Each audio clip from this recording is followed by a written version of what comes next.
Welcome, sweet pleasure seekers. Today we're going to have a conversation with Brooke Hazen. We're just getting that all worked up right now. So Brooke Hazen is an organic farmer, lifelong athlete, physical coach, health and fitness enthusiast, a Southern California native, and Brooke grew up loving the ocean and the natural world. His affinity for the land, healthy living, and natural foods led him to study agriculture at Humboldt State. In 2001, Brooke realized his vision to grow nutritious, organic, farm-to-table foods under his own brand when he purchased 88 acres of pasture land in the beautiful Northern California farming region of Sebastopol. He now cultivates apples, citrus, medicinal herbs, and high polyphenol olives. Walking the rows each day, he meticulously hand tends his orchards and presses award-winning extra virgin olive oil and his West Sonoma County farm and olive mill, Goldridge Organic Farms. So he also is the author of You Are Not Broken, a holistic guide for men and women to heal the pathways of sexual dysfunction and restore relational harmony together. So that's his first book.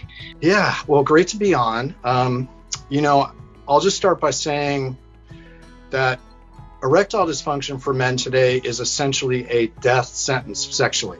We are handed a lifetime prescription of pharmaceutical ED drugs with no plan to regain a vibrant, healthy sexual function ever again. It's no wonder that men don't want to talk about it because there's no solutions for them, and they're terrified by the draconian measures of Western medicine.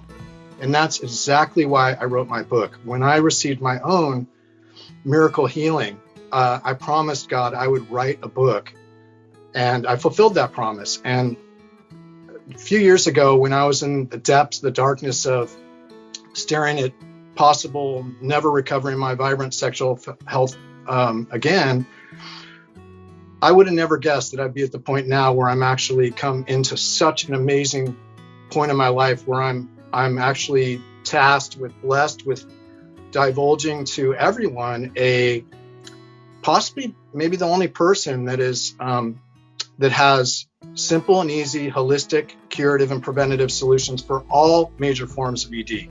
There really is no place for ED today, and there's nothing to fear. It's, Western medicine, the pharmaceutical industry, they have zero interest in providing real solutions and getting to the root source of the problem.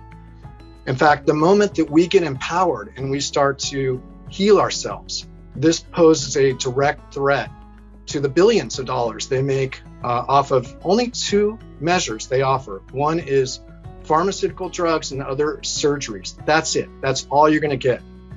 Western medicine, the pharmaceutical, pornographic, and the insurance industries are the richest corporations on earth. They profit off of our diseases, dysfunctions, imbalances, and addictions. Pharmaceutical ED drugs have a very small sliver of recourse. They boost nitric oxide production to the cardiovascular system, endothelial layer, beyond what our body is capable of producing naturally from within.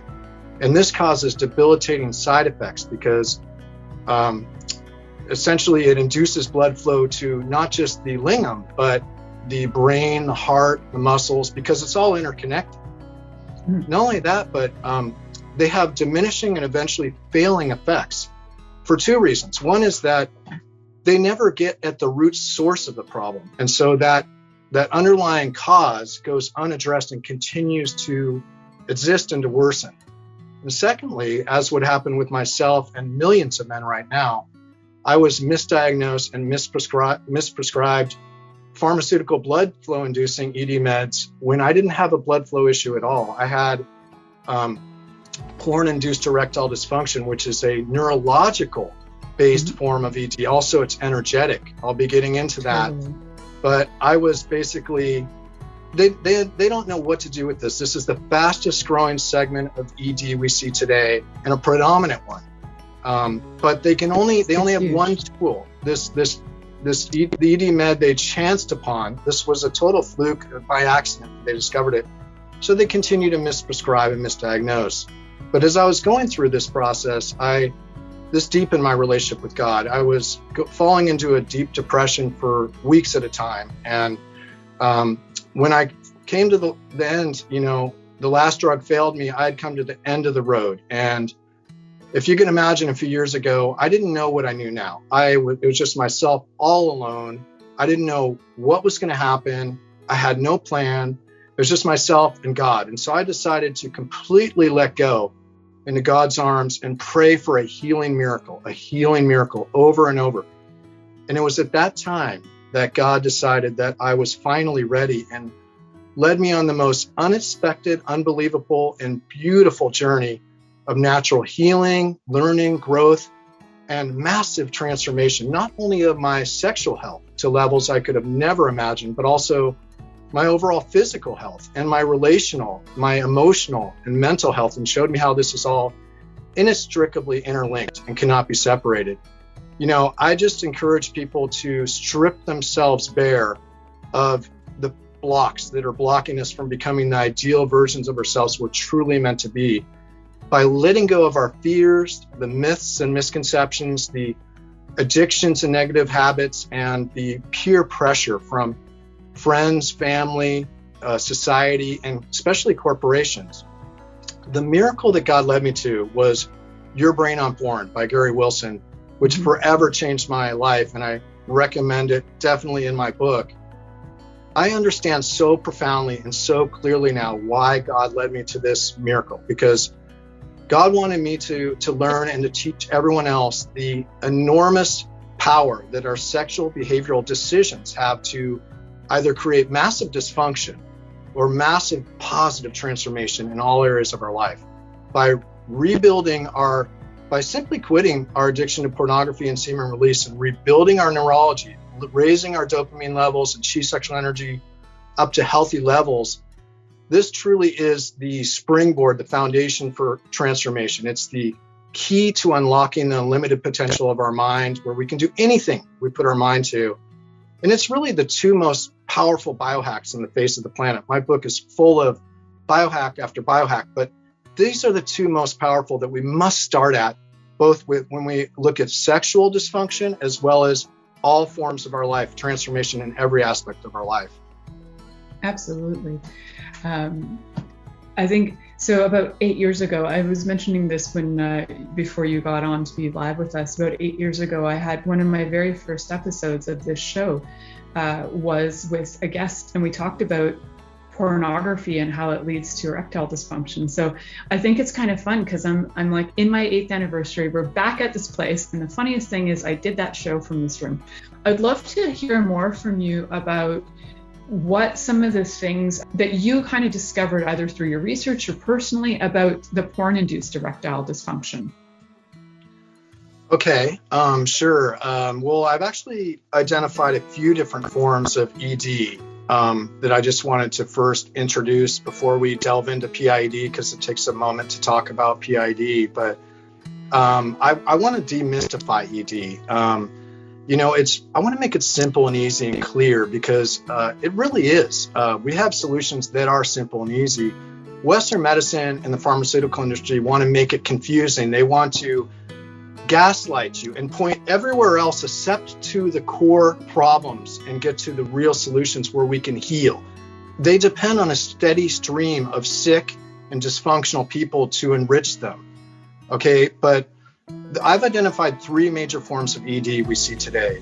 The first is porn-induced erectile dysfunction, and we'll get into that. But I just wanted to mention as a little teaser on that we're now entering the end of a 2-decade-long massive experiment on the minds and neurology of the global population. And the results are now in, and the results are terrifying. We're seeing an entire generation of young men as virgins unable to have the first sexual experience of their lives and engage in any meaningful relationship. Now, can you imagine the terror of thinking you may never have a real life connective sexual engagement with a human being, thinking you're relegated to to pixels on a screen, to a fantasy for your entire life? Well, I know men that have gone through this. My coach went through this and now is a leader in the movement. But pornography is destroying, that's where we're at today, and it's destroying neurology, relationships, and leaving men impotent to life completely. What we're doing is really wrong. what's happening is very wrong. The second form of ED we see today is what I call energetic ED. And this is always linked with porn-induced erectile dysfunction, but it is its own distinct form of ED. And this is from releasing our semen too often. And this depletes our chi sexual energy, which is both our physical and our sexual energy. And it causes a sexual exhaustion to where we can't perform well sexually. Mm-hmm. And we'll get into both of those, but both of these have solutions that are simple, easy, and free, actually. It doesn't enrich these corporations at all, which is probably why they don't want to talk about it. Definitely why. Yeah. But not only that, but we're empowered to resolve these. Not only are we empowered, we're the only power capable of resolving these. Even if we want to give away our power to the pharmaceutical industry and Western medicine, they can't resolve it for us. It takes each individual going into their own hearts and souls and resolving to quit this addiction, simply give up and let go of that addiction to pornography and semen release. Now, the third form of ED that we all talk about, we're hyper-focused on, is what's called organic ED. And this is basically means physical ED. It has to do with cardiovascular function and hormonal function, or if you had surgeries or injuries to the pelvic region. And, but we really should start first with the number one diagnosis should absolutely be, how often do we release our semen to pornography? Because even if we resolve the organic ED, and if someone still has an addiction to pornography and semen release, they're still going to have ED. But we need to be clear, we're not actually resolving anything with these pharmaceutical ED drugs. Even the natural ED supplement industry, which mimics the same nitric oxide production pathway, are not curing anything. There's no curative powers in these pills. That's what people misunderstand. They don't get to the root core solution. They just keep you dependent on it for your entire lifetime by boosting nitric oxide every time you want to have sex.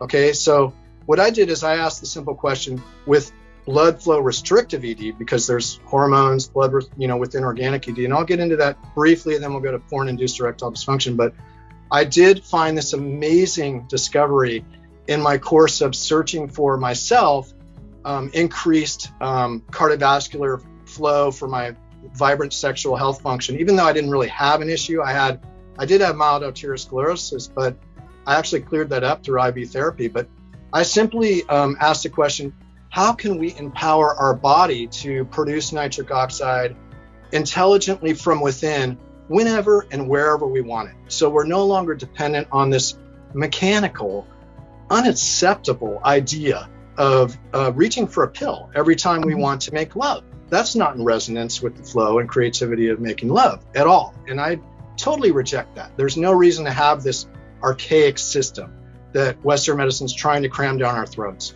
So what I did is I have a two-pronged approach when it comes to blood flow restrictive ED. That's assuming someone actually does have blood flow restrictive ED. And basically I get to the root source of it. And then I also have a way of getting rid of the arteriosclerosis. And this is what Western medicine, the pharmaceutical industry, absolutely do not want you to know. And they're actually actively fighting against naturopathy with IV therapy, some of these IV therapies. There's really a war going on right now between the naturopathy and Western medicine.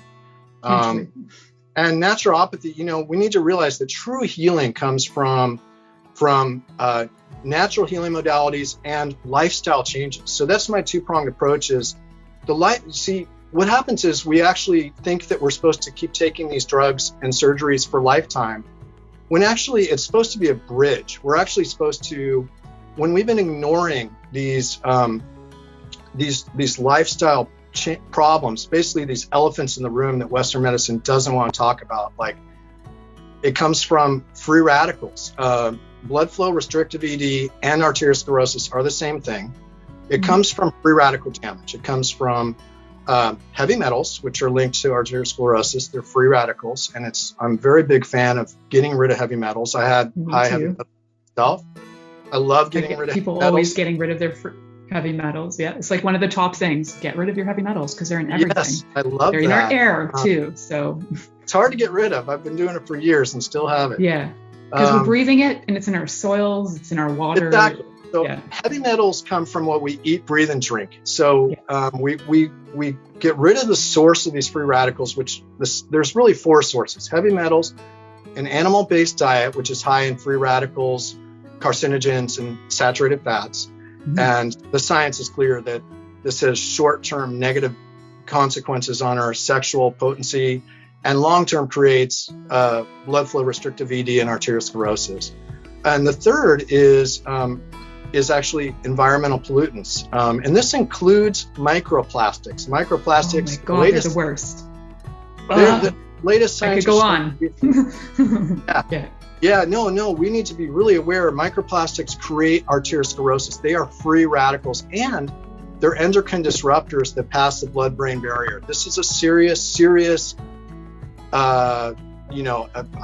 trial epidemic that's taking place, where they're pushing this whole plastic on us, and it's an experiment. That's what I was going to say. This is a total experiment, and it's been brought into our bodies by different experimental things, hasn't it? And in our waters, but it's also through other things that are being injected into bodies. There's plastics and a lot of stuff.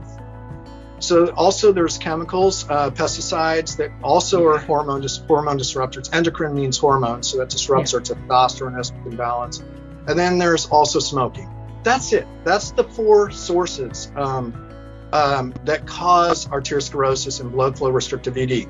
Western medicine will never talk to you about this, and they'll never tell you how you can actually get rid of the arteriosclerosis. So we need to understand arteriosclerosis is our body's only mode of protection from free radical damage. Our liver produces, even if you're plant-based like myself, our liver produces increasing levels of cholesterol in order to deactivate free radicals at the site of damage taking place in our endothelial layer. And it comes out, it's not bad.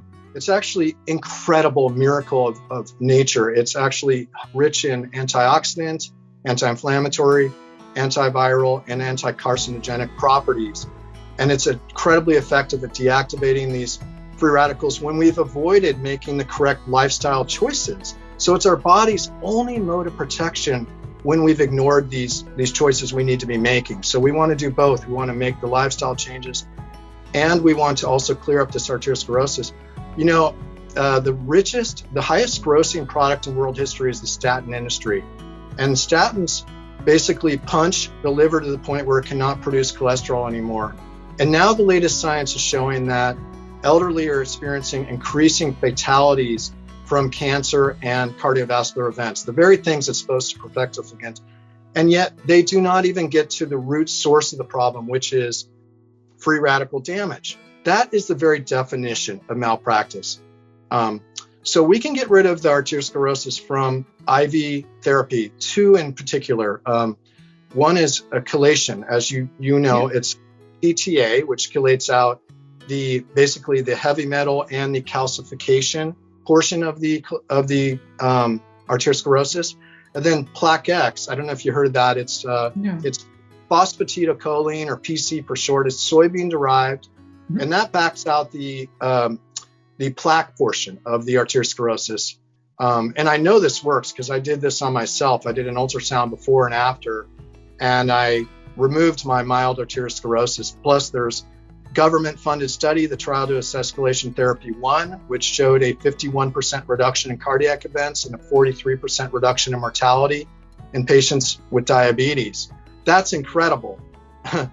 So once we get rid of the arteriosclerosis, then we need to also make the lifestyle changes. Watch what goes into our mouth, what we eat, breathe, and drink, how much we eat, how often we eat, and what we eat. So we need to change from a animal-based diet to a plant-based diet if we want to increase our sexual function and we want to avoid arteriosclerosis.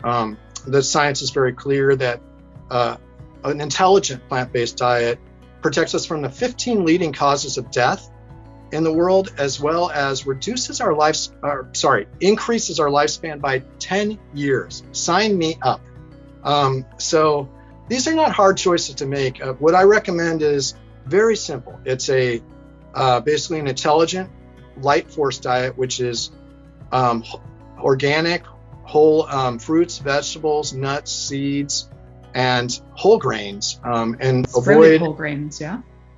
Yeah, and avoid processed flours, sugars. Soft drinks are especially bad because it's just a rich source of sugars all in once. Yeah. And then and fried caffeine. food. We'll throw caffeine in there too, because caffeine like strips all the glucose out of your body. So we'll throw caffeine in there while we're at it. Thank you. Yeah, I don't do caffeine, but and then also fried foods. They turn into free radicals also. With fried foods, I recommend lightly frying with olive oil because that does not change into free radicals. And they can change to trans fats after a certain temperature, right? So some foods are better to add the oil after. Like if you can like steam it or whatever, add the oils. Your body needs oils, right? So your body does need like cold pressed oils. Like you actually have an olive grove, right? Yeah. So you're producing extra virgin olive oil. That's like a super great content for the essential fatty acids we need. And also things like borage oil are super great for the essential fatty acids we need, but that's a bit harder to get. But all those oils like flaxseed oil too, the cold pressed oils, you definitely want to go cold pressed if you're going to get oils for sure. Definitely, yeah. So just real quick to wrap up, I can't go into organic D into any depth because you have to read my book, but I will mention a couple other things. Intermittent fasting puts us into plant-based ketosis, and that's where we burn fat instead of glucose. And then also it's anti-aging because it puts us into autophagy after 18 hours, which burns off misshapen cellular components. I've experienced amazing benefits from intermittent fasting. Plus, it's the only way for us to burn visceral fat, which is an especially dangerous form of fat that wraps around our organs. It's underneath our muscle, so we can't remove it any other way. I also recommend regularly donating blood. You probably never have heard this, but even donating blood once a year reduces the chance of heart attack by 88%. It should be practiced with everyone, but I even recommend people donate consistently. Every time they're invited back in, go in. That's what I do because in the course of a year, we regenerate all new red blood cell, white blood cell, platelets, and plasma. And the latest science is showing this is a major biohack that changes the cellular message to one of youthfulness right in front of our eyes. Mm-hmm. Not only that, but it reduces blood viscosity and pressure, and it reduces oxidants and iron stores and increases antioxidant capacity. So it's an amazing thing. Then the second part of organic D is hormones, and that's simple and easy. And in fact, I want to say that all these healing modalities in my book are for men and women equally. I found that men and women share the same neurology, same cardiovascular system. We even share the same modalities for hormones, believe it or not. The only difference I see with men is I think women should totally practice orgasms. That's fine. Men have this semen release aspect with the dopamine crash that we'll be getting into, and that's the only difference I see. But as far as hormones, I recommend bioidentical pellet testosterone replacement therapy for men and women. In fact, I was so excited to see the benefits for women when I found out about BPTRT for women. The latest science is showing that it actually decreases existing breast cancer as well as existing breast cancer tumors. It can be used as a monotherapy for breast cancer for women. And it also reduces all menopausal symptoms. I mean, but the whole concept of the testosterone is it increases our sexual energy, but it does this by increasing our overall physical energy because our physical and sexual energy are completely interlinked and inseparable. There's not a separate compartment for sexual energy and a separate one for physical. They're all intermeshed and flowing together. And so the concept is we harness this increased energy from the pellet testosterone replacement therapy and use it to increase our physical fitness with sit-ups, weights, exercise, movement, whatever you're passionate about. Kegels, which are used as a monotherapy for ED, the PC muscles, building up those PC muscles, which actually can be used for men for semen release. Mm-hmm. We'll be getting into that next. Yeah, and for those of you who want even more on NEMO, which is non-ejaculatory male orgasms, I've done a few shows on that too. So remember to go back and you can have a full hour on that if you want. It's great stuff. I highly recommend it for people who actually practice NEMO. They have an increased energy for sure, and they also have an increased satisfaction in their sex life by far, and for their partner also has an increased satisfaction in their sex life. For one thing, I want you guys to know that you're listening out there.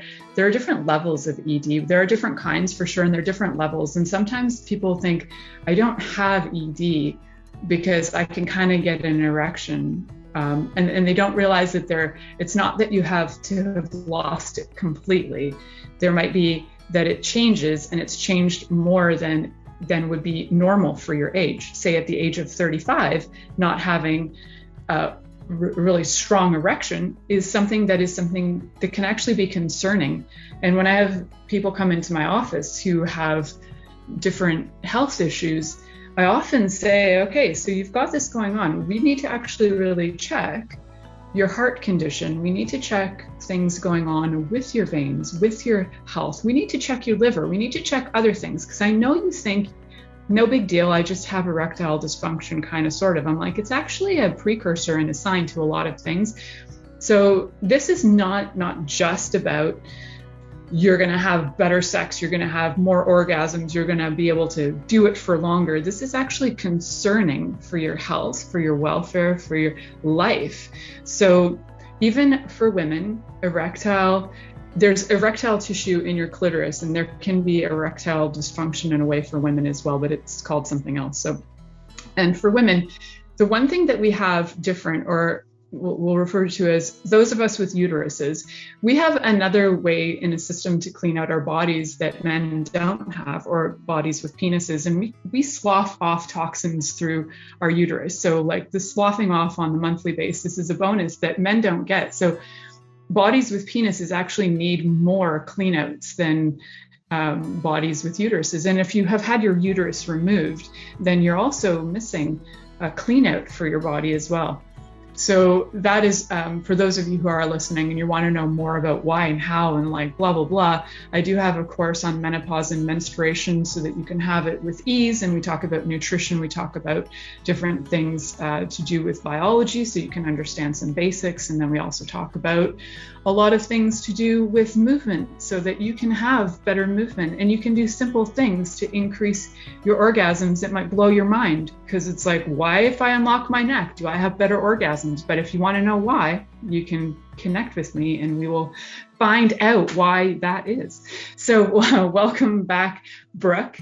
Just before we went to break, you mentioned briefly about energetic ED, and I think there are so many levels to energetic ED, but I would like to hear what your take and what information you've come across and experience you've come across with energetic ED.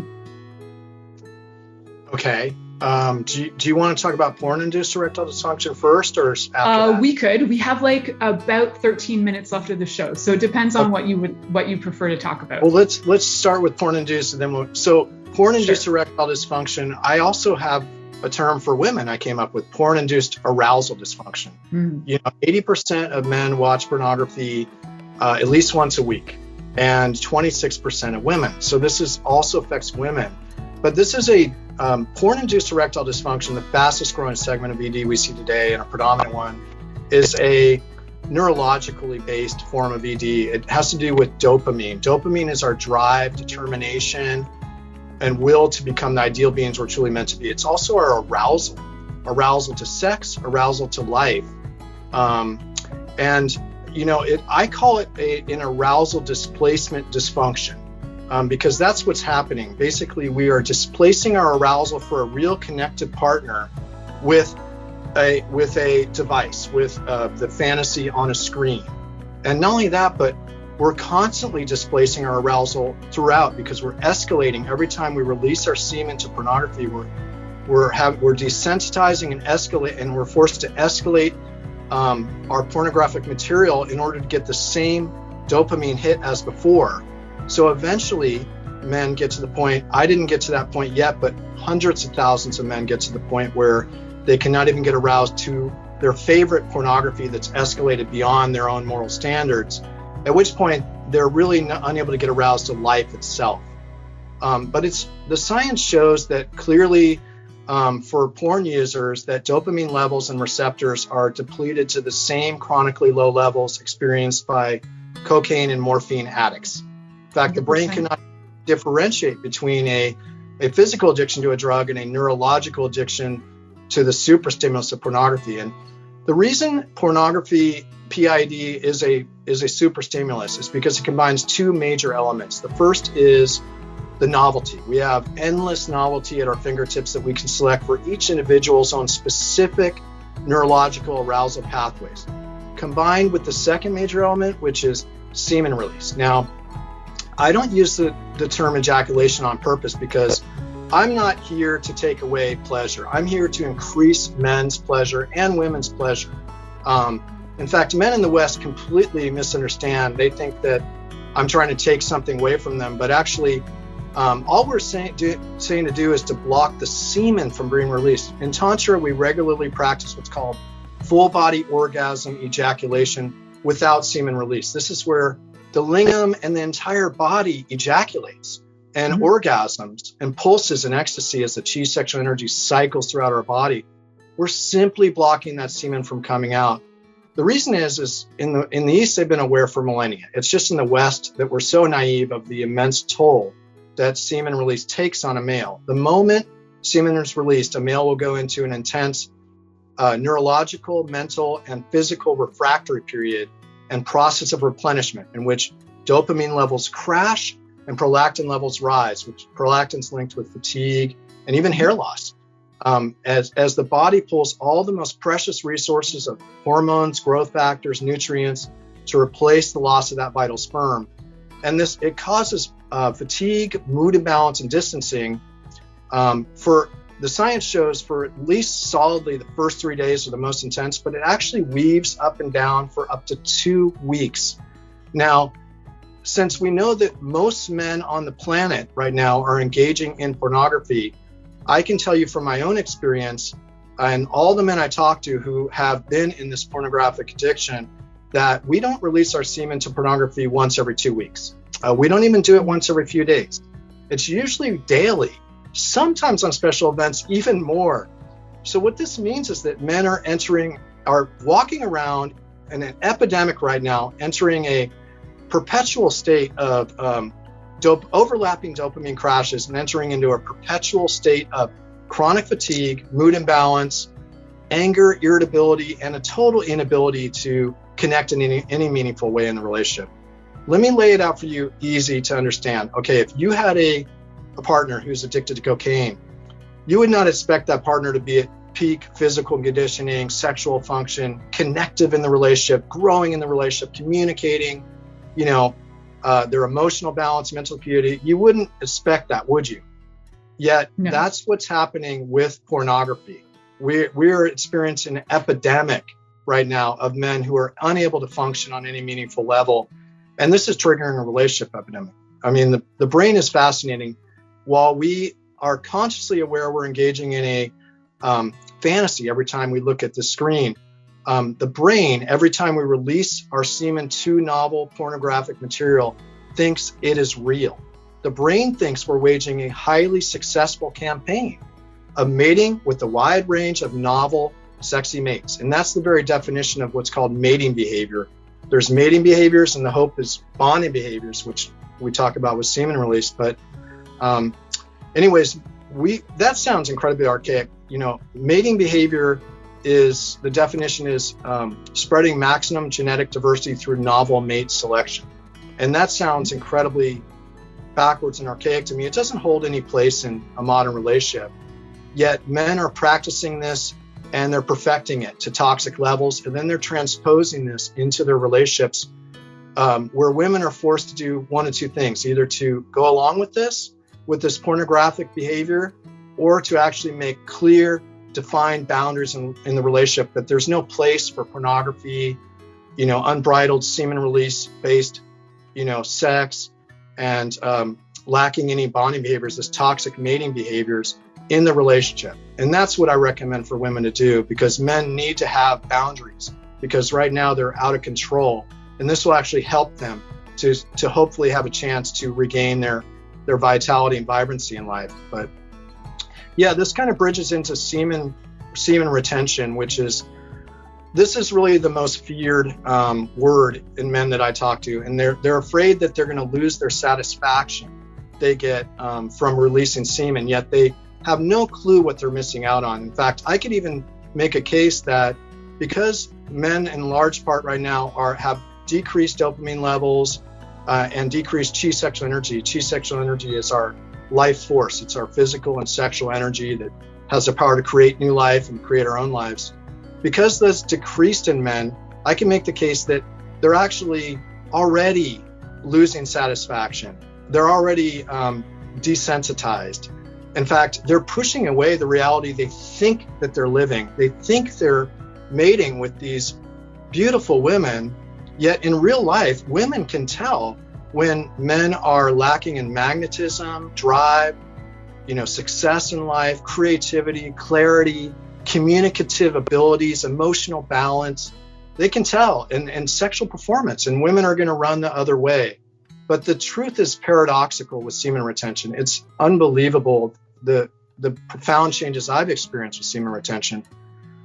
As our chi sexual energy and dopamine levels return to healthy levels, we actually experienced increased sensitivity and satisfaction, increased sexual potency, performance, fuller embodiment. And now we can actually prolong the experience so we can get alignment with our partners. Men are they're just not taught that women are on a different time cycle sexually, that women are just getting aroused at the moment that a man is not only finished after 3 to 5 minute average, but also pulling away and distancing on top of it because of the neurological effects that happens. And this leaves women completely confused and perplexed and pulling away themselves. So now we're able to get in alignment.